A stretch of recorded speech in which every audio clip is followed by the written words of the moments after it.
میرے دوستو یہ بات ذہن میں رکھیں کہ جیسے قرآن کریم اللہ کا پیغام ہے ویسے حدیث پاک بھی اللہ کا پیغام ہے۔ یہ صرف خطابت کے لہجے کی بات نہیں ہے بلکہ قرآن کریم میں خود موجود ہے۔ سورت نمبر 4 سورت نساء آیت نمبر 113 رب کائنات ارشاد فرماتے ہیں وَأَنزَلَ اللَّهُ عَلَيْكَ الْكِتَابَ وَالْحِكْمَةَ، اے پیغمبر ہم نے آپ پر قرآن بھی نازل فرمایا اور حدیث پاک بھی نازل فرمائی۔ وَعَلَّمَكَ مَا لَمْ تَكُنْ تَعْلَمْ، قرآن اور حدیث اتار کے ہم نے آپ کو ان علوم سے روشناس کرایا جو اس کے نزول سے پہلے آپ نہیں جانتے تھے۔ وَكَانَ فَضْلُ اللَّهِ عَلَيْكَ عَظِيمًا، اور قرآن اور حدیث کو اتار کے آپ کو علوم سے بہرہ کرنا یہ اللہ پاک کا بہت بڑا کرم ہے۔ ایک دوسرے مقام پہ رب العزت ارشاد فرماتے ہیں سورۃ نجم آیت نمبر 3 آیت نمبر 4 میں وَمَا يَنْطِقُ عَنِ الْهَوَىٰ إِنْ هُوَ إِلَّا وَحْيٌ يُوحَىٰ، کہ رسول اللہ جو بولتے ہیں تو اپنی مرضی سے نہیں اللہ کے حکم سے بولتے ہیں۔ درس اہل علم کا ہے تو میں چند جملے سمجھانے کے لیے ایک استدلال بیان کرنے لگا ہوں کہ اردو میں تو بولنا عام طور پہ استعمال ہو جاتا ہے، عربی میں بولنے کو کئی الفاظ میں تعبیر کرتے ہیں۔ یتکلم بولنے کو کہتے ہیں، ینطق بولنے کو نہیں کہتے۔ یہ ہمارے طالب علم بھی سمجھیں گے، علماء بھی سمجھیں گے، اور توجہ رکھی تو عوام بھی سمجھے گی۔ یتکلم کا معنی بولنا ہے، ینطق کا معنی بولنا نہیں ہے۔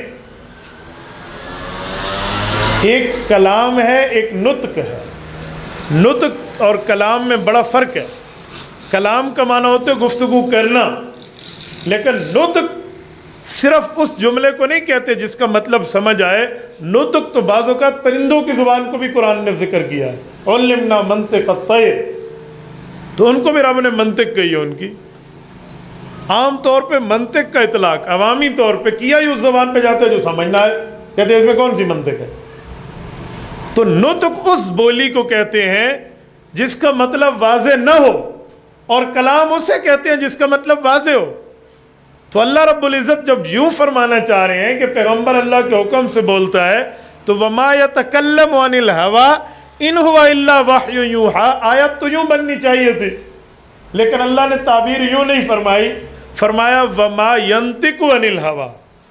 تو نطق اس بولنے کو کہتے ہیں جو آدھی بات ہو، کبھی پوری بات ہو، لیکن کلام ہمیشہ پوری بات ہوتی ہے۔ کمپلیٹڈ سینٹنس یہ کلام ہے، انکمپلیٹڈ سینٹنس یہ نطق ہے۔ تو اللہ نے آدھی کی بات کیوں کی ہے، پوری کی بات کیوں نہیں کی؟ آپ کو اور مجھے ایک عقیدہ سمجھانے کے لیے۔ وہ عقیدہ عصمت انبیاء کا ہے۔ عصمت انبیاء کون سے نظریہ ہے؟ کچھ لوگ، کچھ بدبخت، کچھ بدنصیب اس بات کا گمان رکھتے ہیں کہ جو نبی ہوتا ہے اس سے غلطی، گناہ، خطا ہو سکتی ہے، اور وہ اس پر 2-4 باتیں اپنی طرز پر ایسی کر دیتے ہیں جس کا اسلام اور اہل اسلام سے تعلق نہیں رہتا، اور کہیں گے دیکھا نہیں حضرت آدم علیہ السلام سے غلطی ہوئی تھی، نعوذ باللہ، اور دیکھا نہیں تھا حضرت موسیٰ علیہ السلام نے بندے کو مار ڈالا تھا، اجی یہ ہو گیا، او حضرت سلیمان علیہ السلام اور حضرت داؤد علیہ السلام کے فیصلے کا اختلاف آ گیا تھا، پھر وہ آیات پیش کرتے ہیں۔ تو اس عقیدے کے توڑ میں اہل حق کا نظریہ ہے عصمت انبیاء۔ عصمت انبیاء کا مطلب کہ نبی غلطی سے پاک ہے، گناہ سے پاک ہے، خطا سے پاک ہے، نافرمانی سے پاک ہے۔ تو اس کی دلیل یہی ہے کہ نافرمانی تو پوری بات ہو سکتی ہے، گناہ پوری بات ہے۔ اللہ فرماتے ہیں وَمَا يَتَكَلَّمُ، چھوڑو کہ نبی جب پوری بات کرے نعوذ باللہ اس میں غلطی ہو، وَمَا يَنْطِقُ عَنِ الْهَوَىٰ، نبی ادھوری بات کرے اس پر بھی اللہ کی مہر ہوتی ہے۔ وَمَا يَنْطِقُ عَنِ الْهَوَىٰ، نطق پوری بات بھی نہ ہو، انکمپلیٹ بات ہو، مکمل نہ ہو، تو پیغمبر وہ بھی اللہ کے حکم سے کرتا ہے، چاہے جائے کہ مکمل بات ہو۔ تو حدیث پاک کو قرآن کریم نے اللہ کی بات فرمایا ہے۔ یہ 2 آیتیں میں نے پیش کی۔ لا إله إلا الله محمد رسول الله، لا إله إلا الله محمد رسول الله، عظمت رؤوس عظامه كبرت وجوه